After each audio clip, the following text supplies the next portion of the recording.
Alright everyone, it's time to laugh at CNN's expense once again because there's a potential bombshell scandal erupting right now, which is that the person who did the filming for their Syria undercover documentary, you know, with Clarissa Ward, may have actually joined Al-Qaeda at some point, or possibly works with the Al-Nusra Front in Syria and praises them on his website, apparently. That's Al-Karim. What is it, actually? His full name is, I've got it written down here, just so I know, Bilal Karim, Abdul Karim. It turns out he's got at least sympathy for some of these groups, and possibly joined Al-Qaeda at some point and works as a propagandist for them. Now, this article, generally speaking, I would assume that it was like clickbait. It was just like someone wanted to attack CNN. It was like roundabout, kind of, maybe, sort of true. But it's coming from Salon.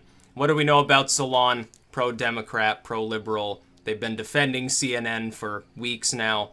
Every time CNN gets creamed by some scandal, Salon gets trotted out as a backup, basically, for the online world that CNN can't quite penetrate.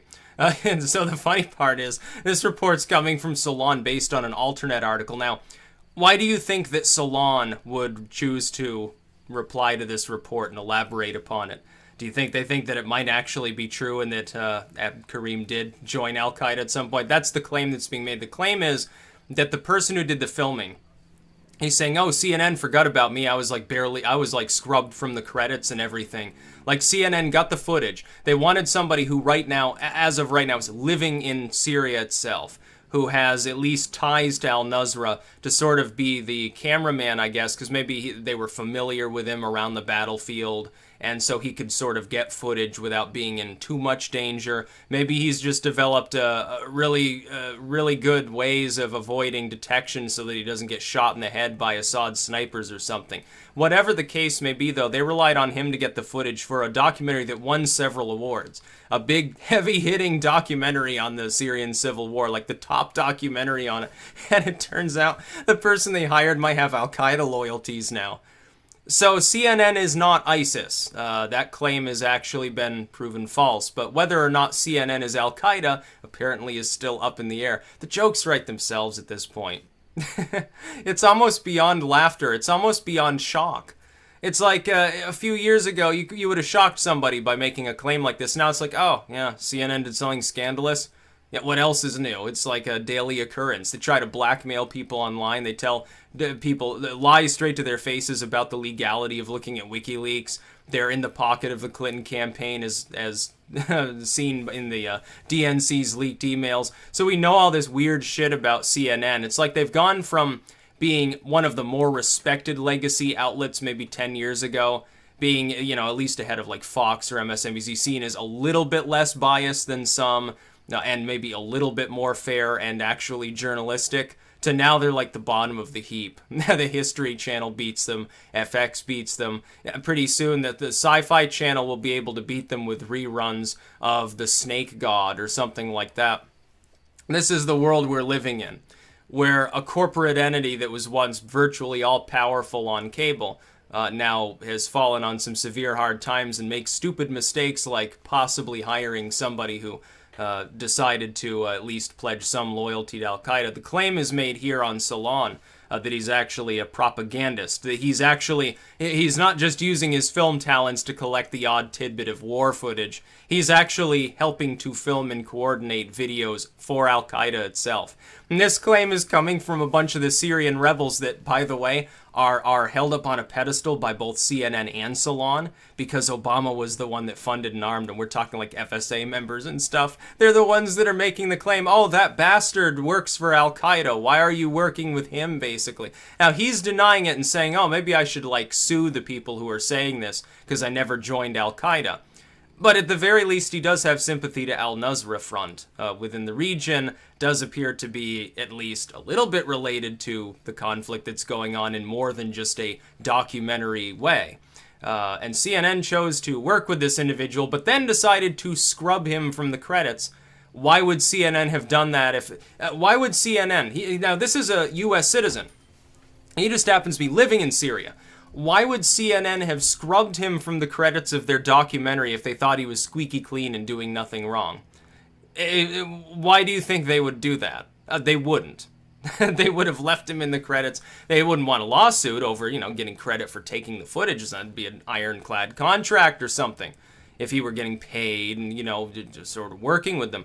They didn't do that. They decided, whoop, hush, hush. We're not going to tell anybody who actually got this footage. People just assumed that it was the people talking on the documentary or something. So CNN, I don't know what the hell is happening over at CNN. Fox News, like, I think what's happening with Salon, the reason why Salon, that's actually more or less a pro-CNN outlet, the reason why they would suddenly decide to bite CNN in the throat by actually putting this out here and giving easy fodder to those of us who analyze stuff online so it can go potentially viral. The reason they would do that, I think, is the same reason why, like, MSNBC and some of these groups hired a bunch of conservative pundits after the Bill O'Reilly sex scandal really began rearing its head with Roger Ailes, and now they've got that other dude, but he's got, like, emails from the woman involved saying, oh, I want to wrap my legs around you and fuck you against a pool. So I think he's actually, I don't think he's going to get fired. I think he got off the hook because it turns out the woman was actually the one being lecherous, supposedly. But here, you get a situation. Fox begins to collapse. They get fucked. So all these other groups say, oh, we'll outmaneuver them. We'll absorb some of their partisan audience by getting, like, Megyn Kelly goes over to one of these networks, and then they start hiring all these other conservatives, because they're looking to bring people in who now, they had, like, loyalty specifically to one pundit on Fox, and that pundit's gone, so now that person might watch another cable network because they may not decide to make the trek online. They might not have any clue how to use the internet. And the average person watching Fox or CNN is in their mid to late 60s, so there will be some people in that demographic that don't know how to use a computer.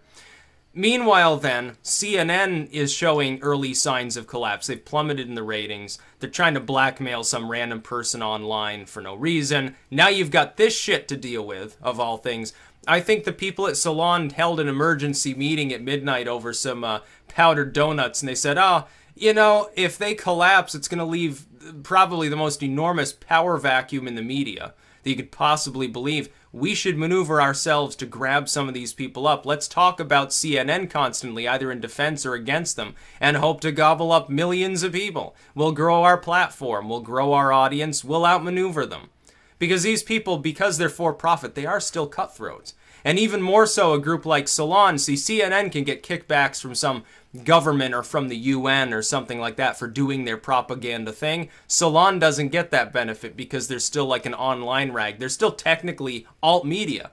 They're just a corporatized branch of the alt media, which means occasionally you get a gem like this hidden in a pile of turds that makes it all worthwhile to be actually like their Facebook page. You get to see 9 screwy stories that are troll bait for every one story that's actually readable. But then you get stuff like this and it's just solid gold. So for once, congratulations to Salon, because you just screwed CNN up the ass, probably. Because most people, they don't know what Alternet is. Someone links Alternet, and they're going to say, well, that's not a credible source. And I think RT had something a couple days ago where they talked about this briefly. Nobody really noticed. Now it's on Salon, though. A bunch of CNN fans are going to see this. When they respond to it, at some point, people who are hard-hitting on the right are going to get wind of the story, not just from RT. They say, oh, well, I guess it's something we should report on after all. And it's going to be a fun time for everybody. That's about all. Peace out.